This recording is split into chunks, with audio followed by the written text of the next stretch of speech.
Hello everyone, my name is Alan Thrall, and in this video I want to talk about my science-based routine that perfectly balances lifting weights and running. Should I lift weights before or after my run? Should I run on non-lifting days? Should I combine running and lifting on the same day to allow my rest day to be a complete rest day? Should I run on my upper body day? Should I run on my lower body day? What is the minimum rest time between my running workouts? 24 hours, 48 hours, 72 hours? I'm going to explain how I approach all of these burning questions.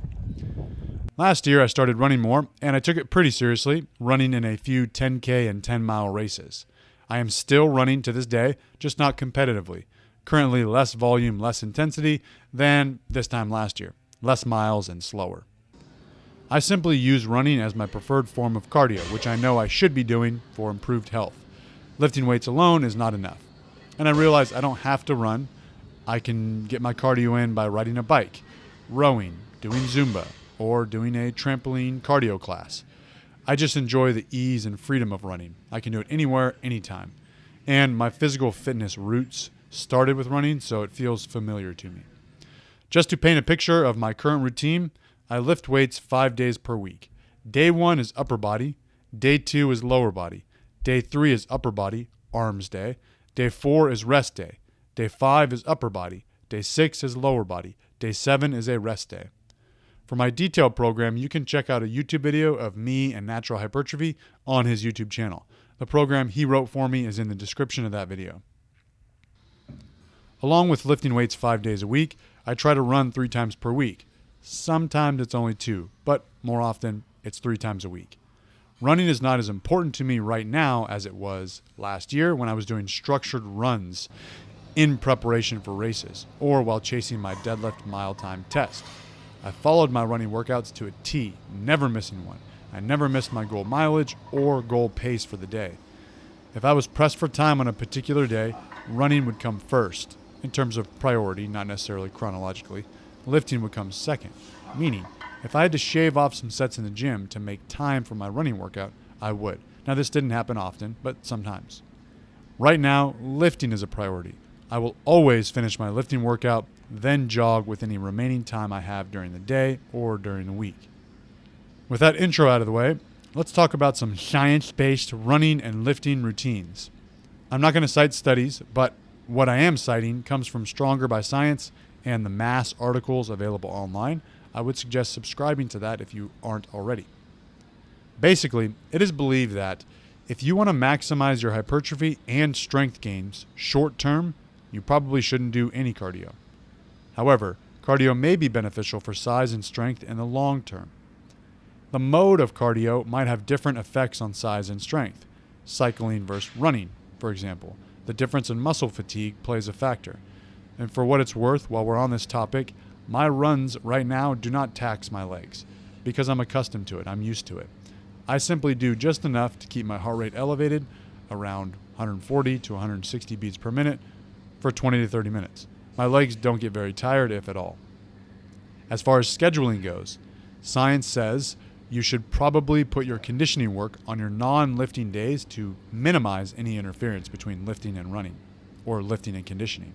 If you must lift and do conditioning the same day, do conditioning on your upper body day, not your lower body day. And do it after your lifting session, if you care more about lifting. If you must do conditioning on your lower body day, do it at least 6 hours after your lifting session. This is actually pretty similar to the Run Fast Squat Heavy program that I followed last year. I just did Run Fast Deadlift Heavy, and I added my upper body days. So that's it. That is your perfect schedule if you are a bachelor with all the time in the world to train. I am not, so I do not follow this to a T. I fit in running when I can. I put my workouts during the week, during the day, when I can. Sometimes that's on upper body days. Sometimes that's on lower body days. Sometimes it's immediately after my lifting session. Sometimes it's 8 hours after my lifting session. Sometimes it's before my lifting session. If I tried to hold strict to the science-based routine, I would probably miss more running sessions than I do now, which is kind of funny. It's ironic that if I was to put in an effort to optimize my running and lifting routine, I would only end up getting worse results because I would miss a lot of the sessions. Your schedule, what works for you, what allows you to do the thing you're trying to do, is more important than what science suggests. And don't get me wrong, this is not an attempt to bash science. This is not a science-hating video. And I'm not trying to say, look how lame these science nerds are. No. It is helpful to have some answers and some suggestions. But you should do whatever allows you to consistently do the activity you are trying to do.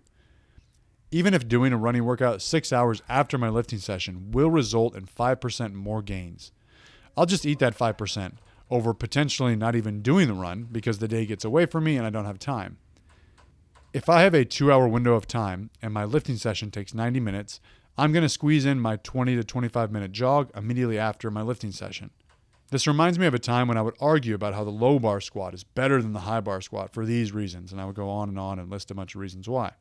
When in reality, you should do whichever squat variation allows you to train the squat hard and frequently.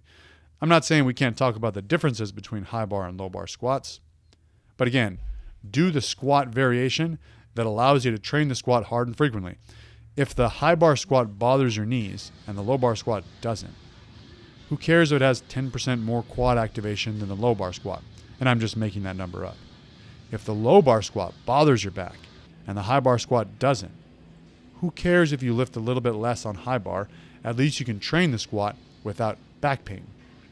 If the high bar squat forces you to use 10% less weight than the low bar squat, but your back now has 10% less fatigue for deadlifts, that's not a bad thing. If science says this bicep exercise will get you 5% more gains than any other bicep exercise, but it bothers your biceps, adjust, pivot, eat that 5%, use it somewhere else on an exercise that doesn't bother your biceps. Science might suggest that the best time to lift weights is 8 hours after you wake up, but my schedule only allows me to train in the morning. What am I going to do? Not train? Try to force my training session 8 hours after I lift just to optimize my results, but only end up skipping the session because I just don't have time? This is my answer anytime someone asks me about when they should fit running into their routine. Whenever you have the time and energy. Don't worry about the small percentage bumps you might get by optimizing your routine if you don't already have all your ducks in a row, because most of us don't. If you're training for the Olympics and every set, rep, calorie, sip of water, minute of sleep is perfect, then yes, you probably should follow these science-based guidelines. But don't try to fit a square peg into a round hole if it just ain't gonna work. Thanks for watching, and always remember, trend on time!